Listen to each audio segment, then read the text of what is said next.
aí, senhoras e senhores, cidadãos sorocabanos e a todos os nossos queridos amigos aqui da nossa região metropolitana de Sorocaba. Estamos de volta aqui, sejam muito bem-vindos a mais um episódio do Sorocaba em Pauta Podcast. Você sabe, aqui você fica por dentro dos assuntos diretamente, como deve ser na linguagem direto ao público aqui, né? Aqui o apresentador Danilo Santos e ao meu lado, meu amigo de bancada, o jornalista Bruno Rodrigues. Danilo, meu amigo querido, né? Bom dia, boa tarde, boa noite para vocês, boa madrugada, a hora que vocês forem assistir. Hoje o assunto é muito bacana. Nós vamos falar de enriquecimento histórico, cultural, de algo que vai ali aguçar seu conhecimento, sobretudo da cidade. Então, nós vamos falar, sobre a importância aqui dos museus, dos museus do seu município, o que a gente tem para ver tudo, para cada vez mais enriquecer nesse sentido, né? E para falar sobre isso, a gente traz as pessoas tarimbadas. Exato. Então nós temos aqui a nossa museóloga, que é a Daniela Moreira, para falar com vocês. Primeiro, Dani, bem-vinda, obrigado pela participação. Obrigada pelo convite. E se apresenta pra gente, conta um pouquinho, né? Parece que é uma daqui, né? A gente conversou um pouquinho com ela e já sentiu um negocinho no sotaque aqui, né? Eu acho que é do interior de São Paulo. Ah, será? Vamos ver. Não, mas ó, Dani, linda, conta um pouquinho sobre, você e sobre o seu trabalho aqui e tudo que você contribui para nossa cidade. Bom, primeiramente, obrigado pelo convite. Obrigada, Secom, Dani, todo mundo da Secom que me ajudou, assim, a convidar. Bom, eu sou museóloga, sou graduada em museologia pela Universidade Federal do Estado do Rio de Janeiro, ou seja, eu sou carioca. Olha só, então se você ouvir um sotaquezinho assim, ó, diferenciado aí. Eu sou pós-graduada em História da Arte e Arquitetura e estou na prefeitura, sou concursada desde 2014, então estou aqui há 11 anos já, em Sorocaba, trabalho nos museus da Secretaria da Cultura. Atualmente a gente tem 2 museus em Secunte, o Museu da Estrada de Ferro Sorocabana e o Museu Histórico de Sorocabana. Para quem não sabe, o Museu da Estrada de Ferro Sorocabana é o Museu da Ferrovia Sorocabana, que fica no centro da cidade de Sorocaba, e o Museu Histórico Sorocabano é o museu que fica dentro do Parque Zoológico Quinzinho de Barros. É que é casarão antigo, muitas pessoas ainda não relacionam, o casarão ao museu, Eles é um casarão antigo que muita gente conhece, por conta do Quinzinho de Barros. Sim. Perfeito, ó. Então, você viu que são 2 museus que a gente tem aqui em Sorocaba importantíssimos. E aí, pra gente começar, o nosso bate-papo, queria que você falasse a importância do museu para a vida das pessoas, o que ele agrega, por que é importante a gente visitar um museu. Os museus, eles têm um papel de preservação da memória. Então, eles são esses 2 espaços, que preservam memórias da cidade de Sorocaba e da região também, No caso do Museu Histórico Sorocabano, o nome já fala Museu Histórico, então é um museu que conta essa história, não só da cidade de Sorocaba, mas também de toda a região. Porque a gente sabe que Sorocaba é protagonista do desenvolvimento da região. Então, várias cidades vieram depois de Sorocaba, nesse território que hoje a gente conhece como Sorocaba. E o Museu da Estrada de Ferro Sorocabana trata da história da ferrovia de Sorocabana, da Estrada de Ferro Sorocabana, que em breve vai fazer 150 anos de inauguração. Sim. Tempo, hein? E foi criada aqui em Sorocaba, E também tem muito a ver com o desenvolvimento regional, porque a Sorocabana ela chega no extremo oeste, divisa com o Paraná, e no extremo noroeste, e aí divisa com Mato Grosso do Sul. Então, é uma ferrovia super importante, não só para a região, para o desenvolvimento do estado de São Paulo. Sim. E o museu trata um pouco dessa memória da ferrovia. É bacana a gente falar de que memória. Até queria fazer uma pergunta a respeito disso. Como é feito o trabalho para que essa memória se mantenha viva e principalmente atualizada para os jovens de hoje, as crianças? Sim. Por quê? Em alguns momentos, até mesmo questão talvez cultural, enfim, não sei, trata-se o museu como se fosse o museu é lugar de coisas velhas, Mas na verdade ninguém chega aqui se não tivesse um passado, Então preservar, entender, o que nos trouxe até aqui é respeitar a nossa própria história, E isso também motiva aqueles que desejam avançar, Porque, poxa, nossa, nós chegamos até aqui, fizemos tal coisa no passado com bem menos recursos, fizeram, parece que mais do que nós, né? Determinadas situações que é criada hoje em dia, até feita porque tem muitos recursos, naquela época que não tinha tantos, né? Então isso motiva a continuar. Então, gostaria que você falasse um pouquinho para nós qual é o trabalho que é feito para manter essa história viva e principalmente aí na linguagem de hoje, né, dos jovens, enfim, das crianças, para elas entenderem e ter essa noção. Acho muito legal isso que você falou, né? De reconhecer o passado como algo importante. Sim. Que acho que a gente só consegue planejar o nosso futuro, entender quem é a gente é enquanto cidadão, quando a gente conhece o nosso passado. Não só o nosso passado individual, mas o nosso passado coletivo, né? Acho que os museus, eles têm esse papel super importante, não só museus, né? Mas existem outros espaços de memória, né? Centros de memória, arquivos, bibliotecas, também atuam como esses espaços que preserva a memória, né, local, nacional, estadual, enfim. E como a gente faz essa preservação, né? Que é uma coisa muito ampla e as pessoas acham o que é preservação. A gente trabalha tanto nessa parte de conservação dos objetos, meios, unidades históricas, dos itens que estão lá expostos ou não, como é legal para isso. E parte das simbolias eu não fico exposto, tanto porque não dá para expor tudo, quanto também porque tem peças que são muito delicadas e não aguentam ficar no seu tempo na iluminação e né, no espaço assim, onde tem muita circulação de pessoas. Isso por questão de tempo mesmo da peça, versus design? Tem vários fatores que influenciam, né? E também, né, tanto na guarda, como a gente faz, né? Como a gente guarda desses materiais, também é uma forma de preservar a memória. Mas uma vertente que a gente está tentando atuar agora também é na memória oral, né? Porque, assim, a gente consegue preservar o objeto, mas como que a gente preserva uma vivência? Exato. Então, a gente tem conversado, né? Tá tentando em criar, né? Botar um projeto, principalmente no Museu Histórico Sorocabana, que é justamente a coleta de depoimentos de pessoas que viveram, trabalharam, se lembram do espaço como era o museu antes, né? Parece que temos uma primeira mão aqui, hein? Então a gente quer começar a conversar com as pessoas para poder também fazer essa preservação, né? Dessa memória da vivência. Sim. Que de repente a gente não consegue fazer isso tão bem quando a gente preserva o objeto. Então são essas vertentes que a gente atua. Legal. Outro dia a gente fez aqui o do zoológico e a gente brincou, não lembro exatamente, sobre a girafa, né? E aí estava no almoço ali uma pessoa que, olha, eu assisti lá o podcast de vocês e tal, daí ela contou para nós uma história. É isso que você está falando realmente de pessoas que vivenciaram isso, traz muito mais verdade, né? Pra quem tá sendo... E a gente consegue, na verdade, por esses relatos, a gente soma com as informações técnicas, né, do Ciro. Então a gente consegue chegar e apresentar para as pessoas, para o público, para o cidadão, de uma maneira geral, uma informação mais precisa, né? O que eu acho que sabe, que a gente aborda é a questão da preservação dessa fundação e regionalização, a importância, né? Que é tudo, econômica, de força de trabalho, da importância das ferrovias que a gente tem, né? Sobretudo partindo de Sorocaba, que aliás, aqui, com muitos asteriscos, é uma opinião pessoal, eu acho que o Brasil, por ser um país continental, deveria investir muito mais nas ferrovias. Porém, né, a gente sabe que acaba esbarrando, questão ambiental, questão de burocrática, e também de interesses de lobbies, né, para usar rodovias e tudo.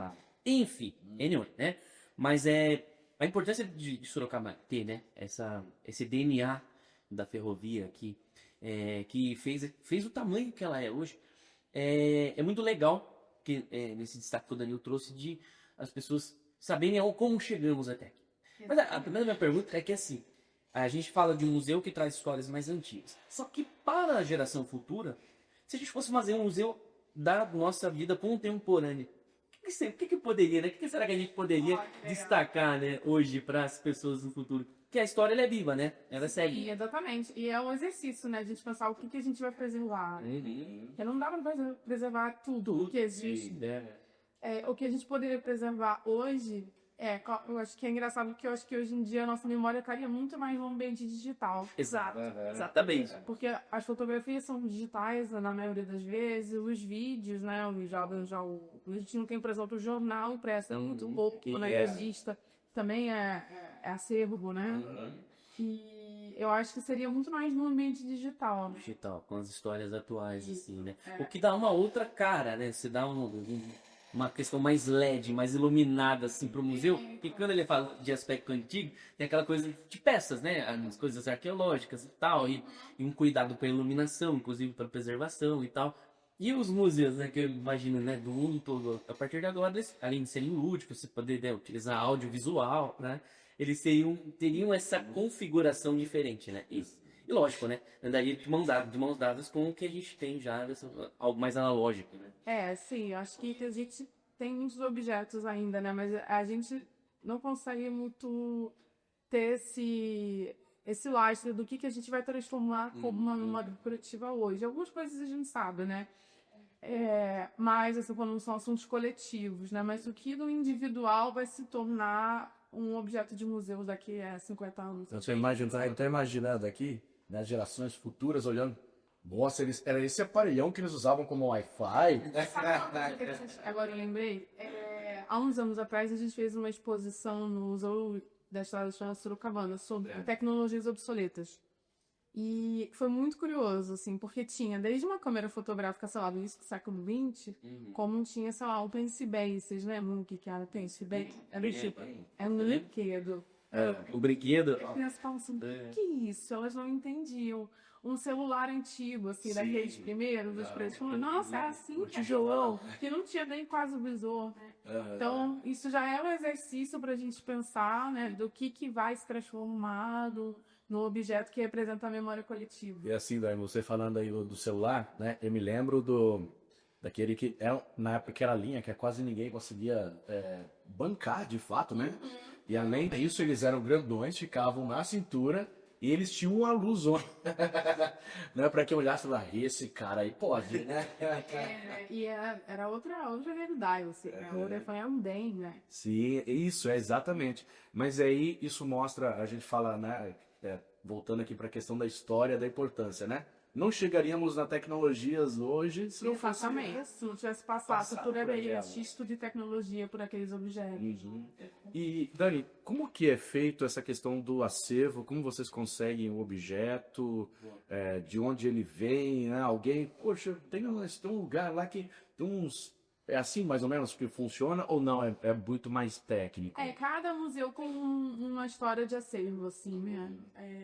O caso do Museu da Estrada de Ferro foi bem num período aí de quando as ferrovias pararam de funcionar e boa parte do acervo se tornou acervo do museu. Do que se tinha de objetos se tornou acervo do museu.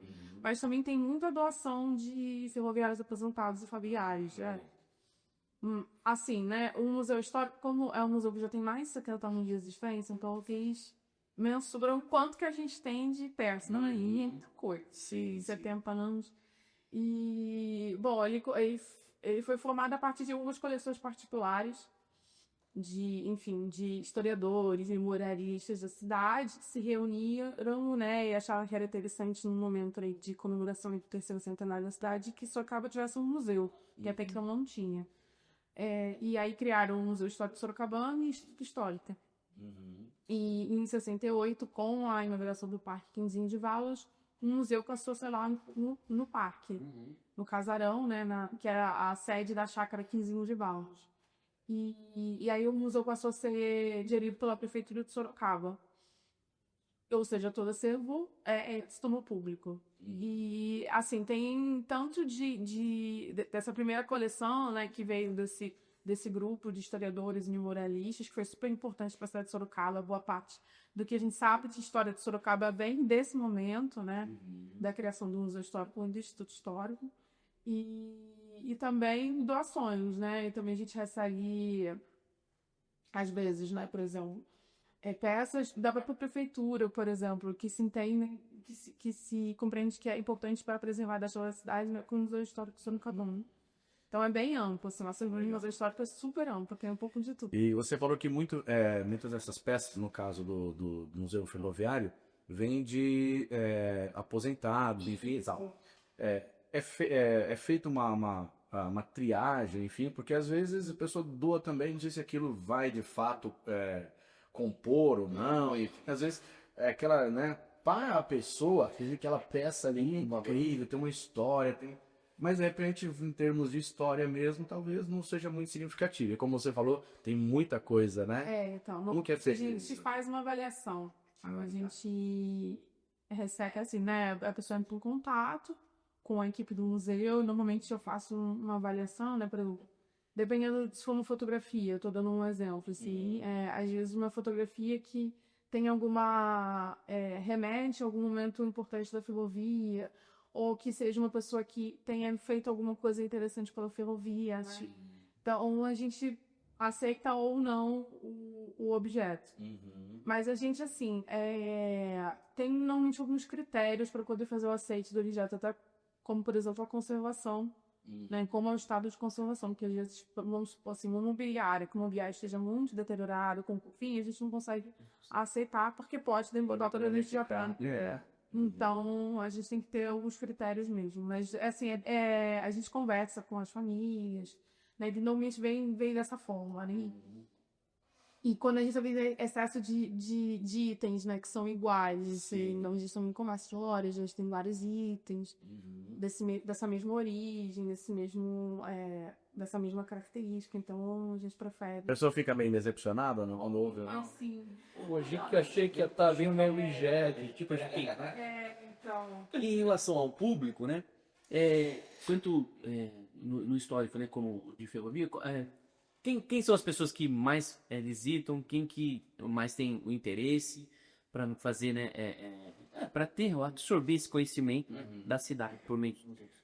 O museu histórico, é legal falar isso aqui, o Museu Histórico de Sorocabana é um museu que é muito visitado. Eu acho que talvez isso não seja de conhecimento, assim, né, de todo mundo, mas é um museu que a gente recebe cerca de 130 mil visitantes no ano. É muita gente, acho que é cidade inteira. É uma cidade. E o Museu Histórico, ele recebe durante a semana público escolar maior, né? São grupos que normalmente vão ao zoológico e vão ao museu também. E no final de semana a gente recebe família, recebe muito turista, recebe, enfim, visitantes, né? Ali que estão querendo entretenimento no final de semana. E é bastante, né? Porque o zoológico é muito visitado e a gente recebe... basicamente um público muito parecido com os zoológicos. Turistas, a maioria da região. Da região do estado de São Paulo, né? Mas a gente também recebe turistas do Brasil inteiro e estrangeiros também, de bastante. Então o museu recebe, assim, o Museu Histórico recebe muitas pessoas de todas as origens, todas enfim, as características, enfim, é muito, muito interessante isso. E o Museu da Estrada de Ferro, ele também recebe público escolar, a gente está tendo um aumento, né, de público escolar no Santos Mês. Mas, assim, normalmente são as pessoas que são mais interessadas na história do ferrovia, tem outro interesse ou profissional ou pessoal na ferrovia. Questões de pesquisas, né, também acadêmicas, profissionais, que também contribui para se manter a memória da cidade viva, né, por outros meios. Você tem um museu, mas à medida que isso vai se multiplicando, né, por exemplo, aqui a gente não está mostrando o museu necessariamente, mas está ajudando a contribuir para quê? Para que você saiba, né, que a gente tem essa joia em Sorocaba e que tem profissionais gabaritados para estar lá atendendo você e para saber isso de mais outras pessoas que nossa, que eles também tem que fazer. Né? Ó, o que você tem que fazer é o seguinte: se você chegou até aqui e ainda não se inscreveu no canal, você tá de brincadeira comigo, olha lá. Então, ó, dá o joinha, se inscreve no nosso canal e compartilha isso daqui para o máximo de pessoas ficar sabendo. E aliás, você viu aqui, ó, são mais de 100 mil pessoas, né, que visitam, 130 mil pessoas. Se você ainda não visitou, visite, você vai amar, você vai entender a história. Eu me lembro um dia ali que eu percebi que eu realmente amava a história, sabe? Quando eu fui na cidade de Santos, e aí falaram, vamos lá no forte, tal, né? O colega que nos levou, tal, o casal que nos levou, eu falei, vamos comer uma pizza, né? Vamos passear e tal. Não, vamos lá. Rapaz do céu.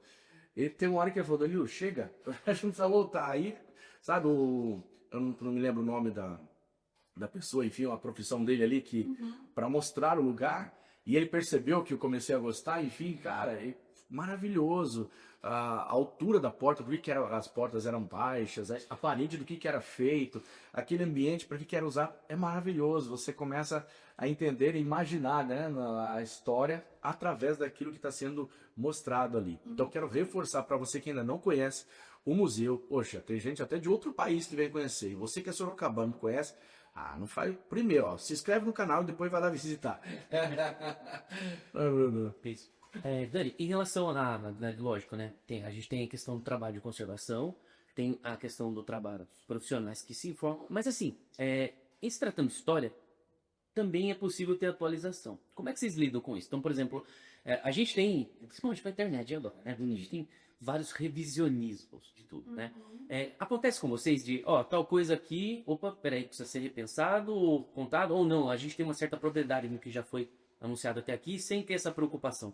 Eu acho que museus são esse espaço de eterno diálogo. Então, eu acho que é importante dialogar com todas essas frentes, né? Tanto o que se falava no passado, mas também o que está sendo pesquisado e as informações que estão sendo adicionadas, né, ao nosso conhecimento agora, né? E eu acho que isso é importante que o museu trabalhe isso, aí mostra essa amplitude de possibilidades de informação.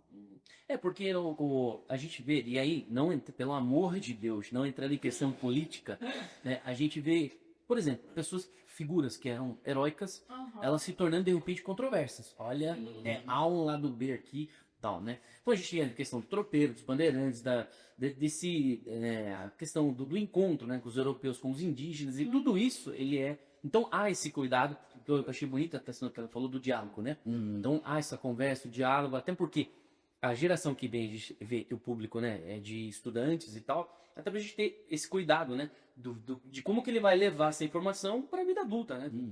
Então, acho que um museu, de uma forma, a gente não apaga o que foi falado, a gente traz novos personagens, vamos dizer. Então, eu penso que é um espaço que a gente pode trazer diversas convivências e diálogo. Isso é positivo. Isso é muito legal para a sociedade como um todo, né? A gente tem que coexistir. Sim, sim. Acho que isso é importante. E hoje em dia, por exemplo, uma coisa que é muito legal, porque hoje em dia a gente tem 2 estagiários indígenas, que a gente não tinha antes.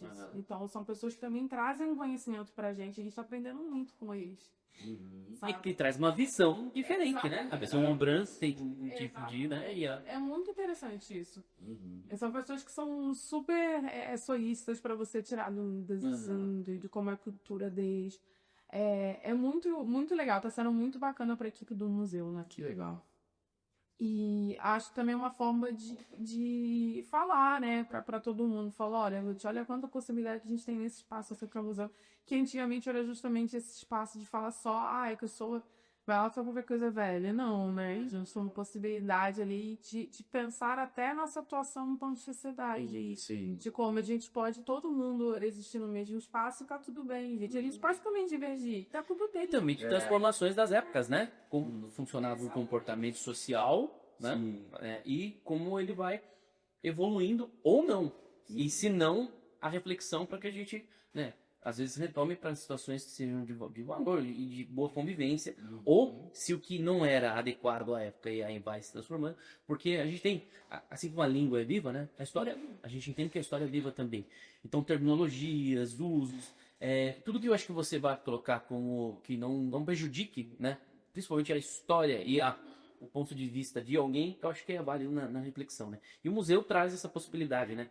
De alteração, e às vezes, não sei se necessariamente só alteração, mas uma bifurcação de visão de mundo, né? Você pode enxergar de uma maneira ou de outra, porque acho que a arte proporciona isso, né? O acervo proporciona isso.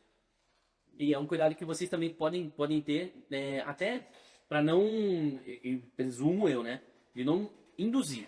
Vocês trazem o conhecimento e deixam a reflexão acabada. Pessoa, esse é o objetivo, eu trazer uma reflexão e a pessoa que a pessoa visitante, né, passa essa reflexão e ele tenha a opinião dele, né, sem ser uma coisa induzida, exatamente isso.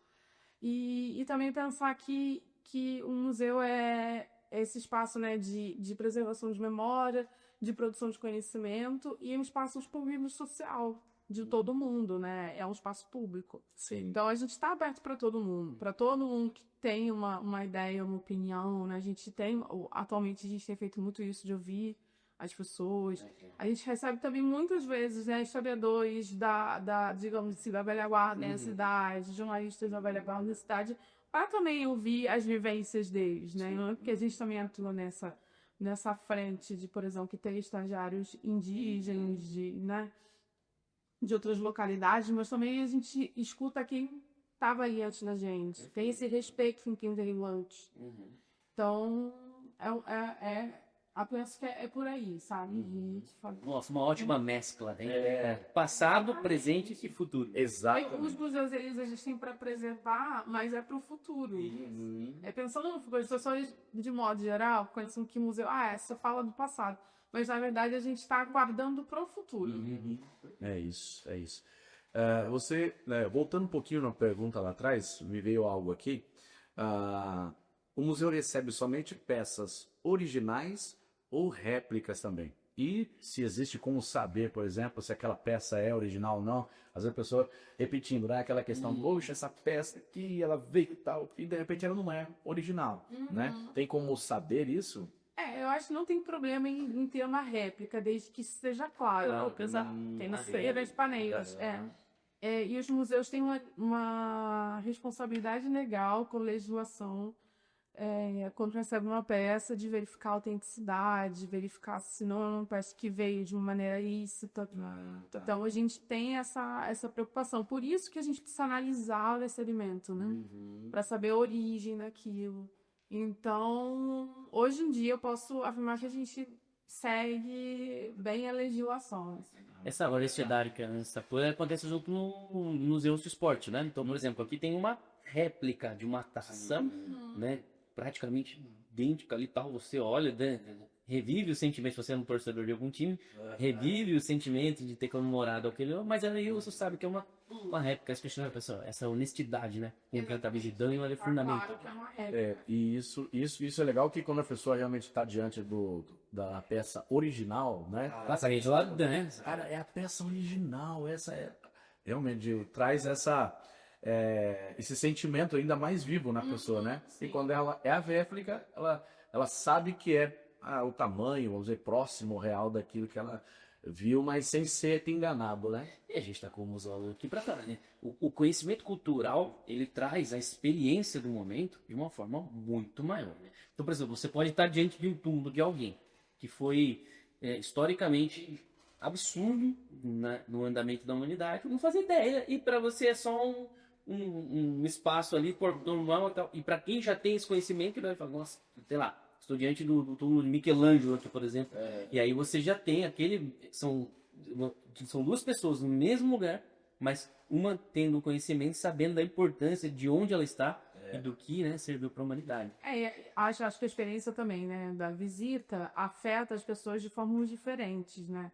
O museu também trabalha, não só os museus de Sorocaba, os museus de modo geral, eles trabalham muito também na memória afetiva. Acho que isso é muito claro, né? Que a gente sempre olha um objeto, olha uma fotografia, escuta alguma coisa no museu, ainda mais hoje em dia que os museus têm tudo de recursos, né, de audiovisual, e se lembra de alguma coisa. Fala, nossa, minha avó, nossa, minha família, né? E acho que é legal falar do repertório cultural, porque acho que todo mundo tem um repertório cultural. Talvez a gente não enxergue isso, mas todo mundo escuta uma música, gosta de determinado, né, estilo musical, todo mundo a gente fala uma língua, isso já faz parte da nossa cultura, nós temos hábitos alimentares que também são reflexos da nossa cultura. Então todo mundo tem um repertório cultural, né? Talvez a gente não tenha a dimensão da importância disso, e talvez a gente também não tenha. Nem tudo é preservável, né? Assim, de um modo que a preservação também é uma escolha. Exato. O que vai ser porque a gente estava conversando, vai ser a memória coletiva. Então, acho que assim, né, a experiência é sempre diferente do visitante, sempre a gente vai ter uma informação diferente, também é muito legal, do que a pessoa viu aquele objeto, lembrou do que pode ser, falou, olha, isso era usado assim, assim, assim, minha avó tinha um dedo num desse, e Fala, olha que interessante, a gente não tinha essa informação de um uso determinado. Sim. Que já é- Então é uma troca mesmo, né? De É experiência, de fato. exatamente, é uma experiência, é uma troca. Muito bacana. Ó, você que chegou até aqui com a gente, está chegando aqui já nos finalmente aqui do nosso programa. Se você ainda não se inscreveu, se inscreve aí, compartilha para que o máximo de pessoas fiquem sabendo. Não esquece de visitar. Então, para você saber onde é que fica, por favor, Dani, fale para nós onde é que fica o museu, como que a pessoa pode fazer para visitar esse espaço. O Museu da Estrada de Sorocabana fica no centro da cidade de Sorocaba, no Jardim Mailasque, Praça Jardim Mailasque, fica em frente à estação ferroviária, e o Museu Histórico Sorocabano fica junto ao Zoológico Quinzinho de Barros, da Hortência. Bacana, bacana. Dani, muitíssimo obrigado, né? A gente, como eu adoro repetir isso, porque é verdade, a gente aprende muito, a gente tem essa troca, a gente vai conhecendo mais sobre a cidade e sobre o que tem, né, ofertado para a população, inclusive para você conhecer o passado de onde que a gente, né, chegou para estar até essa cidade com mais de 700 mil habitantes, que está assim, né, logisticamente privilegiada por estar perto da capital, mas é importante saber o tamanho que Sorocaba já teve historicamente e a importância que ela teve na região. Para isso, você tem isso na prática por meio dos museus, né, que a Dan explicou aqui brilhantemente para a gente, é a importância que você tem de fazer essas visitas. E as crianças, naturalmente, que são das escolas, elas já têm isso intrínseco ali, né, por meio da programação escolar, e isso é fundamental, né, para que a gente possa ter pessoas ainda mais civilizadas no sentido de saber como chegamos, como estamos indo, como se portar, né, por meio dessa questão histórica. Dani, muito obrigado. Faça suas considerações finais.